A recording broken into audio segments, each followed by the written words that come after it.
Hello everyone, and welcome to the third installment of Pots for Sale from Katrich Studios. Paul Katrich, yours truly. It's wonderful to be with you today, and I want to say something especially about my associate George Lees, who's hiding behind the camera, who's been taking care of all of these things for all of these years. For 22 years, George has been my partner. For the entire duration of the business, George has been involved integrally in everything that is done, and none of this would have been possible without him.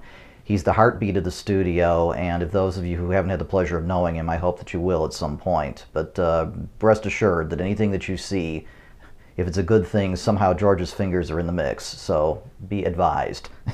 I've got some wonderful pots here to show you today. The studio's back up and running at full tilt. It's been a while. We've moved, things have happened. It's been a very, very intense year. But I am very, very happy with the things that are happening right now. The pots are some of the best I've made in a long time, and everything that you see here will shortly be available to show place in New York. Each pot, of course, one of a kind and the very best that I can do. And all of these pieces are new to the market and have not been seen previously, so there are some wonderful opportunities to be had. I may add that they're also very moderately priced, and there's something here for every budget and taste, I would think. And there'll be more things coming. I expect some very exciting things in the near future. There are 2 shows planned in the autumn in New York and into the winter, and then going to Grove Park in February. I'm on my game, folks, and I hope that you join us in the exciting explorations that we're going to be taking, because I think I'm going to take you some places you've not been before. Now, the piece that I happen to be holding is one of my favorites in the group. It's this sort of globular bottle shape, sort of a globe. It's very round and beautiful. It has a extremely bright indigo blue glaze, iridizing to purple at various points. It's sort of the inspiration was sort of neo-Egyptian. It has raised whorls, and this is all part of the glaze. This is not part of the clay body. There are raised whorls going on in patterns underneath everything, and then golden whorls over top of those, another iridescent over those, and sort of black incrustations in slight intervals around the piece. Copper interior. It's a very, very nice pot, and it shows everything that can be done with a glaze. It's got a very sophisticated surface. I think a close-up of this will do nicely. Show what is possible.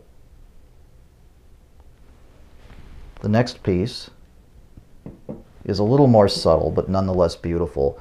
It retains elements of the satin matte that the first piece that I showed you. It's sort of vaguely, I don't know, I would describe it as a landscape, as a sunset coming over sunset coming over a landscape, night falling on a landscape. There's a beautiful blue satin matte, these golden passages, and they are golden. It may be a little bit difficult to see, perhaps as the light is turning the piece. These are sort of the last rays of sun coming through a darkening sky, perhaps after a storm. It's a very nicely balanced classical piece. It's of a nice size and very handsome. This is a nice classical vase with a very resilient, beautiful blue. This is a new glaze, a combination of, there's some glazes that have been in my repertoire for years, but I'm doing some new things with it. I've tried some new formulations with this, and there's sort of a lilting, watery iridescence about it that I've never quite achieved before. And this piece is all the wonders of a late evening sky. There are traces of yellow, beautiful incrustations of bright turquoise, little bits of green, purple, violet. It's a very pretty surface. It's an elegant piece, and it's very classical, very traditional, very arts and crafts. Third piece. Here's another most sophisticated glaze. It's sort of a forest glade and controlled volcanism. It's a volcanic is a word that I don't like. It's too much because it's much overused, but in this instance it really does apply. This glaze looks like the piece looks like it's covered with literal moss. But the volcanic passages have actually been applied in sort of I don't know, craters, for want of a better word, and it's created a very natural feel to the piece. Bright greens, dark blues, bright turquoises, mossy greens. something on the order of 7 or 8 different glazes on the piece working in concert. It was an experiment to see how well I could localize the volcanic glazes, and I think it worked out pretty well. It's not an excessively large piece, but it would have a lot of power on a shelf. Let's see. Hopefully I will not get these confused as I go along. Ah, my red pot. This is sort of a little homage to the great potter Hugh Cornwall Robertson and Chelsea Ceramic. Of course, I don't imitate the work of other potters, but once in a while we need to acknowledge where we derive our inspiration. And reds and yellows have always been notoriously difficult for a potter to achieve with any degree of success. There are perhaps 8 different red glazes on this piece working in concert. It ranges from bright and dark purple to magenta, scarlet, little touches of pink. It's as good a red glaze as I can make, and it is a pretty thing. And it's just a nice classic arts and crafts style piece. I suspect it's possible as the light is hitting it in a different direction to see the copper flashes coming up the pieces. This would never be the same pot twice a day. There are so many different things going on in the glaze. It fired perfectly, and the reds don't very often. There's a lovely interior also. Aha. Got a couple more for you. This is another beautiful sort of satin matte blue interspersed with traces of metallic gold.